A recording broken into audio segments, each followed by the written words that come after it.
예, 반갑습니다. KI 정희철입니다.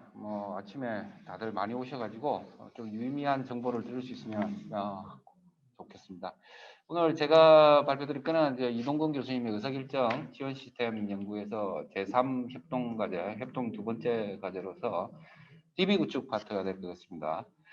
그래서 실제 제가 여기 이야기 들을 때 이게 일반적으로 빅데이터 가시화한다든지 이렇게 의사결정할 때 아주 심플한 루틴입니다. 그래서 의사결정을 하는데 무슨 의사결정을 해야 될 것인가에 대한 레포팅이라든지 비주얼라이제이션이 상당히 중요합니다. 그래서 우리가 지금 기후변화 문제를 이야기할 때는 기후라는 게 장기적인 추세이기 때문에 결과론적으로 이 확정적으로 어떻게 될 거라고 이야기하기가 상당히 과학자들은 힘들어합니다. 그래서 불확실성을 표현을 확률적으로 표현하는데 이해 당사자라든지 정책 결정자들은 이런 확률적 표현을 또 아주 의사결정에서 힘들어합니다. 어떤 게 몇 프로 확률이고 어떤 게 몇 프로 확률일까 이랬을 때 일반적으로 이렇게 결정할 때 어떤 형태로 정보가 제공되어야 될 것인가에 대해서 상당히 정보를 어떻게 가시하고 비주얼라이제이션 할 것인가 이런 게 참 중요합니다.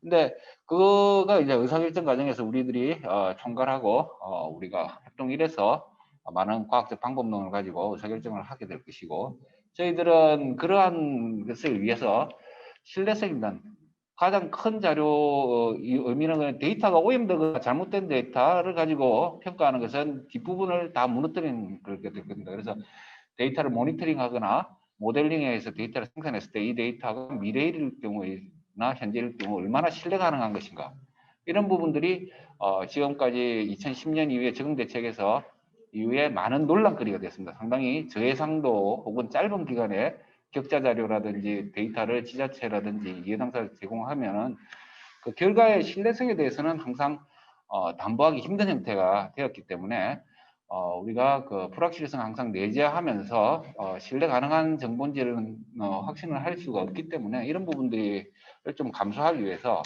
특히나 현재의 기상이라든지 기후 조건에 대해서 재현된 그러한 베이스 시나리오에 대해서 불충분한 부분들을 보완하는 것을 좀 보겠습니다. 그래서 조금 더 언면동 단위까지 상세화할 수 있는 데이터를 구축하는 부분 그리고 이 데이터가 사실은 일례를 들면 산악부에서 기상자료 수집은 이때까지 잘 안 되고 있습니다. 대부분 기상 관측망은 평지 위주이기 때문에 그래서 공간적인 관측망의 뭐 불균일성 이런 부분들을 조금 해소할 수 있는 그런 좀 신뢰성 높은 DB를 통해서 우리가 취약성 평가라든지 리스크 평가의 입력 자료 형태로 제공할 수 있는 방법이었습니다. 또 두 번째로는 적응대책 수립이라든지 이렇게 리스크 평가, 취약성 평가에 기반해서 도출된 위험 지역을 저희들이 평가했을 때 대책하고 연결시켜야 되는데 대부분 기존의 대책들을 보고서 형태로 각자 개인들이 이렇게 조사를 하고 이렇게 했었습니다. 그래서 뭐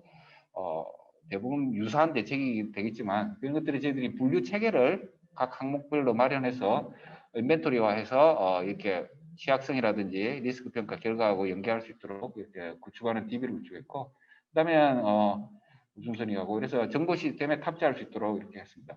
그래서 조금 더 자세하게 이야기하면 국가라든지 광역 기초지자체 적응 대책을 위해서 저희들이 기후 기상 조건을 현재 자료를 상세화, 다운스케일링 해서 상세화, 격자화된 상세화된 자료를 만드는 방법.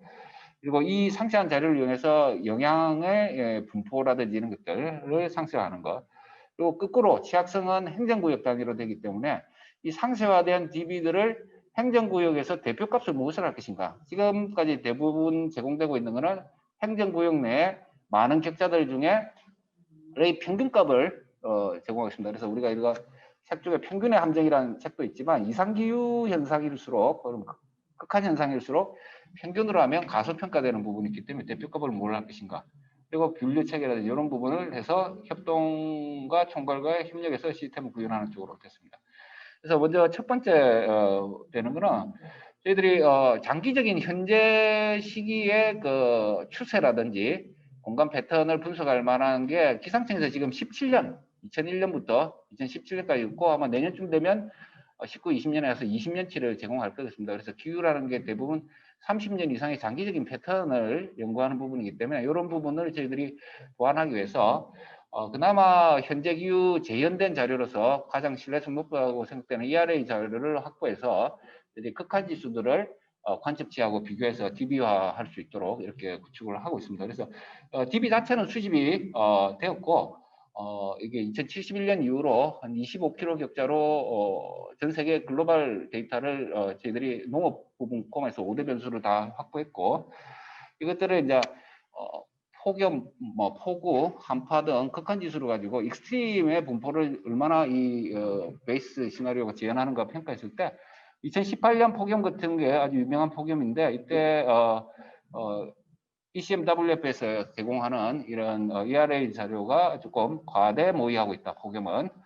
그리고 한파는 2013년이 아주 좀 유명했는데 좀 과소하거나 뭐 차이가 별로 없었다. 이런 식으로 지구과학 계지에 논문을 투고했었습니다. 그래서 이렇게 정리돼 가지고 지금 DB화가 되어 있습니다. 그래서 격자는 보시다시피 이게 우리가 관측소 어서스 데이터고 이게 일정 ERA5 데이터입니다. 그래서 이런 자료를 가지고 저희들이 후속적으로 연구를 베이스라인 시나리오를 활용할 수 있도록 했습니다. 또 하나는 태풍 강수입니다. 태풍 강수. 요거는 관측이 아니고 모의에 의해서 현재를 재현하는 건데 현재부터 시작했고 미래의 태풍을 현재는 그 관측된 그 모델 결과를 통계적으로 이렇게 재현하는 건데 강수량이 대부분 저희들이 다운받는 거는 그냥 태풍이든 원인의 구분 없이 강수량을 제공해 왔습니다. 그래서 근데 태풍이 사실 조금